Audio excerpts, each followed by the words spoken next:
She's been on a crusade for 12 years? Almost 12 years. To find some special loved ones who are missing from her life. Before we find out who they are, how did this story begin, Elizabeth? I was about 15 months old when my parents divorced, and I had lived with my mom. She raised me as a single mom. Things didn't work out well between us, and I never knew my dad. And it's really hard because when I sit and I look at the way things turned out, I was sent into foster care, and I went through several foster homes. And when I ended up in the one foster home, which is the people that I'm looking for now, I was a part of their family. They treated me as if I were their own. They had 2 daughters. They had a daughter named Lisa who was 5, and they had a daughter named Amy, and she was almost 1. They sound like wonderful people. They were unbelievable. Why did you have to leave them? Couldn't they adopt you or something? We talked about adoption, and we talked about how if I were to be a part of their family, everything would be complete. And they bought a house, and I went to live with them at the house, and I was supposed to live there. And my mom came down to South Carolina, which is where I was in the foster home, and she got custody of me. All right, look in this camera and say, if anyone knows, try, make a plea, and we'll see. If anybody knows who David and Nancy Wick are, they have 2 beautiful daughters. They were expecting another baby. I don't know if that happened or if they had a little boy or a girl, but if anybody out there knows who they are or where they are, I'm desperately trying to find them. I have 3 beautiful babies, and I want to find them so badly. You know, it's wonderful to have at least somebody in your life that, hi guys. Hi. Ramona is hoping to make the most of this Christmas, because she has told us that it might be her last Christmas that she spends with her children. And I know this is extremely hard for you to talk about, but the children are very adult, aren't they? Yes. And they know what this is about, do they not? Can you share your story? Well, I'm a single mother, have been ever since they've been babies. And I became very ill a little over a year ago. And being in and out of doctors, I found out my illness was terminal. And so I just want to make a very special Christmas for my kids. I know how hard this is. Tell me about a holiday wish. Well, I want to do something for them, with them, that they can always remember. And I would like to take them to see the ocean. Where do you live? Missouri. So no. We've never traveled. Pod Ocean. No. In Missouri. Have you ever seen the ocean? No. Why the ocean? Well, because they love water, and they often... As only people in Missouri can love. They love water. They're like little fish when they swim, and they've just always wanted to know what an ocean looks like. You're not only going to see an ocean, you're going to see an ocean today. Before the sun sets on this day, you will have seen an ocean. Now, the way we're going to do that is we have a limo waiting in front of the studio right now, and you are going to go to a very wonderful place. It's called Gurney's Inn. And this is at the end of Long Island, right? The people in New York know this. And you'll stand there on the, it'll be cold. You'll stand there on the beach, and you will see the Atlantic. We would like you to meet Monica, and who's Jonathan? Hello. Heather. Toby. And Gracie. Monica called our show and told us because she was in hiding, this was going to be a very poor Christmas. What are you going to do this Christmas? I can't afford to buy toys. Of course. You can't make up for years of toys that they've had, that now they have nothing. I can't afford a Christmas tree. I can't afford to get them the things that they want. Little things that wouldn't mean much to anybody else, but to a child, it means a lot. Of course. I think Heather drew a beautiful. Heather, you're very good. You know that? It was her idea. I told her She asked me what we was going to do for a tree, and I said, I don't know. She said, well, I'll draw a tree. Put it on the wall. You see, if you draw the tree and put it on the wall, that's, you know, a drawing is like a real thing, isn't it? Very nice. Things, as you know, are very difficult for Monica and the children. Would anybody here on the stage like a holiday wish? What would you want for Christmas? What would you want, darling? Well, he's been... No, what do you, she's asking what would you like to have for Christmas? bicycle. A bicycle? Yeah. Oh, boy. Oh, my goodness. Oh! Would you like a real tree? Christmas tree. Then we could put your picture on the picture of the real tree. I think that in addition to having the picture, I will have to call the elves. Shall I do that? Elves! Elves! And I think there's something special in somebody who says, I want to do something for someone else. Before we find out who the angel is, you have a kind of a heart-wrenching story. Yeah, I do. Which put you in touch with the angel. Mm-hmm. Can you tell me about that? My husband served in the Gulf War, and he came home sick. And I've spent the last 5 years working with veterans and for veterans. We're trying to find out what's wrong with the sick Gulf War veterans. Okay. I know you were at your wit's end, and you were out trying to find help for your husband, and then something kind of interesting happened. What did you do? I was on an online service, and I was putting posts up saying, has anybody else had any problems with this? And I got one message that said, call me, and it had an 800 number on it. And I thought, you know, there's all sorts of nuts out there. Do I call? Don't I call? And I picked up the phone and I called, and that's when I met my angel. Well, because he is trying to help people, his phone bill reached $13,000.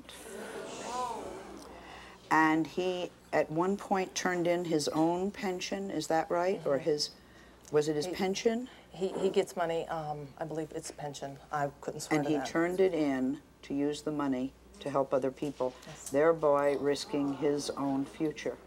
So it's pretty bad for him now. He spends all of his time giving things away. This Christmas he had bologna sandwiches for dinner. No, that was last Thanksgiving. Last Thanksgiving. Mm-hmm. Sorry, he had bologna sandwiches for dinner. No, he would have. But a couple of my girlfriends and I got together. Oh, I am so glad. I heard that he was going to have the bologna. He was going to. I called him and I said, you know, gee, what are you going to do? And he, you know, you're going to have turkey. You ready to stuff the bird? And he told me, you know, it wasn't there. They didn't have it. So we got together and we made sure that he had something else. You told us they wish. They would like to thank the officer who saved their daughter's life. Officer Glenn is waiting in our green room. He has no idea he's about to be thanked. He thinks he's here to talk about 911 rescues. Kathy, tell me how this all began. Well, it started as a regular day. I was called home from work early because Kelsey had a fever and she was starting to throw up. No big deal, you can handle it, third child. She was taking a rest and I went into her room and found her twitching all over. And her face was blank, her eyes were blank. And I was frightened and I grabbed her out of the crib and 911 was called. I heard the sirens coming and I ran outside and I just was so thankful to see the officers that were there. And I handed her over to them and she went completely limp. And never will I ever forget in my life, the image of my daughter's lifeless body on the ground. And she was just not responsive at all. And at that point, I just completely lost it. And the rest becomes a blur. I remember seeing Tom come up, and that's about all I remember.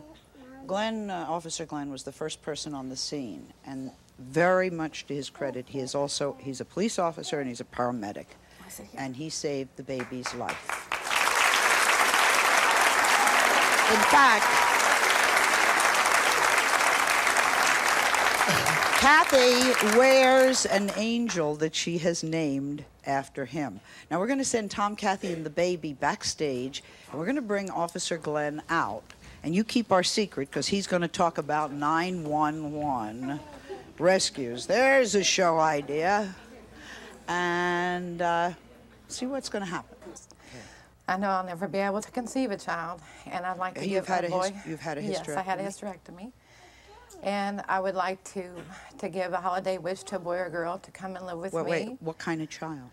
I don't care what kind of child it is. It can be An older child, a baby, a younger child, anything. Just any race child, any race child, any just a child. Have you tried on your own to adopt the child? We have tried. We've gone to several agencies. Of course, there's such a long waiting period, and I just, you know, our hands are just tied. And well, you know just something. A process. We know a wonderful agency in New York. You're not in New York, are you? No. Okay, but maybe we can make that happen. Have you ever heard of Catholic Charities? Yes, I have. Okay. They have a lot of loving children who want to be adopted and be part of a family this Christmas. And the reason I'm doing this is I want you all to know, in case anybody wants to help, that it's extremely important to help Catholic Charities. I want to show you some of the faces and meet some of the beautiful children who would like to have a family to call their own. Perhaps one of them will be right for you or for you. And if there are any of you out there who are longing for a child, we can put them in touch with this wonderful organization, help make that wish come true. Please take a look at this. My name is Christian. I'm 9 years old. I always want to have a dad to celebrate Christmas. I go jump in the snow, get a present, and open it. My name is Natasha. I'm 5 years old. I want some mommy. What we think is a great mommy, Annie. How are you guys? Hi.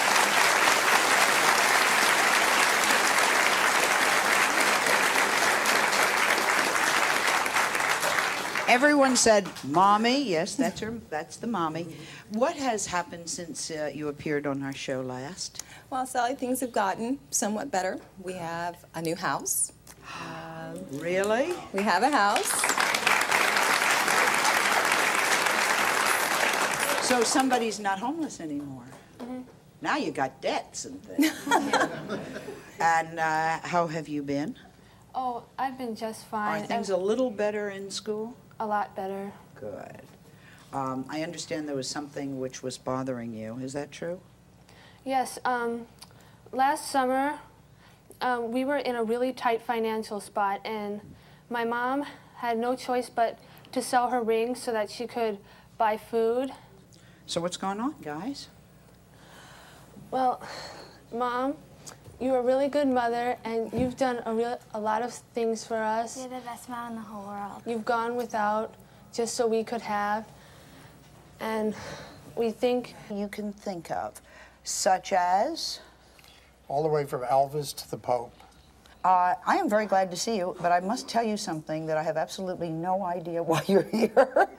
Oh, okay. I mean, I'll talk to you anytime. All right, first of all, I just got, you know, we saw each other last time at the Kentucky Derby party that Anita Madden gave, and she sent her love from Lexington, Kentucky, and she wanted, that is our Christmas wish, that we could present the painting of the drawing that I did of you that you won on the raffle. Oh, you have to understand. So yes, only time in my life I bought one of these raffle tickets.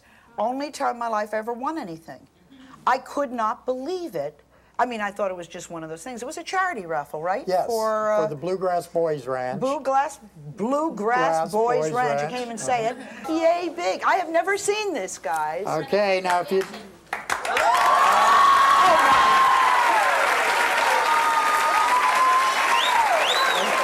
yeah, haven't you seen it this way? So everybody can see it. I can't believe that! Wow! And it has my special necklace. Hello. Nice to see you again. I love it. Oh, great. Isn't it good? Great.